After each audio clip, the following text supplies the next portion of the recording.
Welcome to the marvelous land of Oz.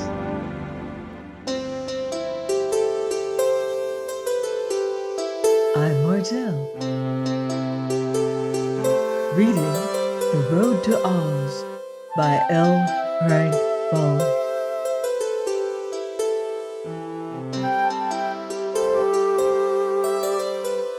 Chapter 16, Visiting the Pumpkin Field. Dorothy let Button-Bright wind up the clockwork in the copper man this morning, his thinking machine first, then his speech, and finally his action, so he would doubtless run perfectly until they had reached the Emerald City. The Copper Man and the Tin Man were good friends, and not so much alike as you might think, for one was alive and the other moved by means of machinery. One was tall and angular, and the other short and round. You could love the Tin Woodman because he had a fine nature, kindly and simple, but the Machine Man you could only admire without loving, since to love such a thing as he was as impossible as to love a sewing machine or an automobile.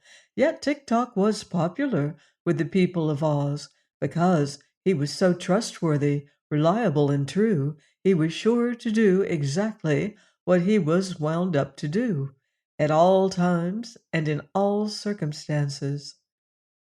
Perhaps it is better to be a machine that does its duty than a flesh and blood person who will not, for a dead truth is better than a live falsehood. About noon the travelers reached a large field of pumpkins, a vegetable quite appropriate to the yellow country of the Winkies, and some of the pumpkins which grew there were of remarkable size. Just before they entered upon this field, they saw 3 little mounds that looked like graves, with a pretty headstone to each one of them. "What is this?" asked Dorothy in wonder. "It's Jack Pumpkinhead's private graveyard," replied the Tin Woodman. "But I thought nobody ever died in Oz," she said. "Nor do they, although if one is bad he may be condemned and killed by the good citizens," he answered. Dorothy ran over to the little graves and read the words engraved upon the tombstones. The first one said, "Here lies the mortal part of Jack Pumpkinhead, which spoiled April 9th." She then went to the next stone, which read, "Here lies the mortal part of Jack Pumpkinhead, which spoiled October 2nd. On the third stone were carved these words, "Here lies the mortal part of Jack Pumpkinhead, which spoiled January 24th. "Poor Jack," sighed Dorothy. "I'm sorry he had to die in 3 parts, for I hope to see him again." "So you shall," declared the Tin Woodman. "Since he is still alive, come with me to his house, for Jack is now a farmer and lives in this very pumpkin field." They walked over to a monstrous big hollow pumpkin, which had a door and windows cut through the rind. There was a stovepipe running through the stem, and 6 steps had been built leading up to the front door. They walked up to this door and looked in. Seated on a bench was a man clothed in a spotted shirt, a red vest, and faded blue trousers, whose body was merely sticks of wood, jointed clumsily together. On his neck was set a round yellow pumpkin, with a face carved on it, such as a boy often carves on a jack-lantern. This queer man was engaged in snapping slippery pumpkin seeds with his wooden fingers, trying to hit a target on the other side of the room with them. He did not know he had visitors until Dorothy exclaimed, "Why, it's Jack Pumpkinhead himself!" He turned and saw them, and at once came forward to greet the little Kansas girl and Nick Chopper and to be introduced to their new friends.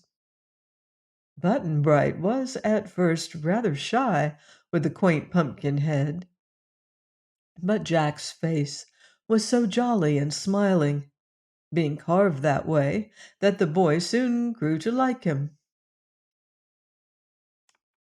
"I thought a while ago that you were buried in 3 parts," said Dorothy, "but now I see you just the same as ever."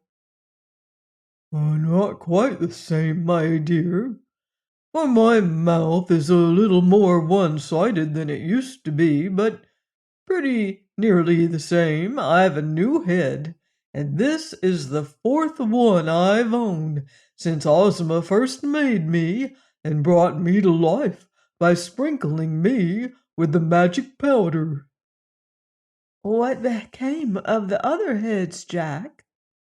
They spoiled, and I buried them, for they were not even fit for pies. Each time Ozma has carved me a new head, just like the old one, and as my body is by far the largest part of me, I am still Jack Pumpkinhead, no matter how often I change my upper end. Once we had a dreadful time to find another pumpkin, as they were out of season, and so I was obliged to wear my old head a little longer than was strictly healthy. But after this sad experience, I resolved to raise pumpkins myself, so as to never be caught again without one handy. Now I have this fine field that you see before you.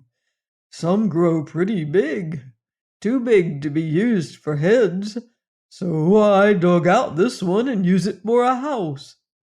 Isn't it damp? Asked Dorothy. Not very. There isn't much left but the shell, you see, and it will last a long time yet.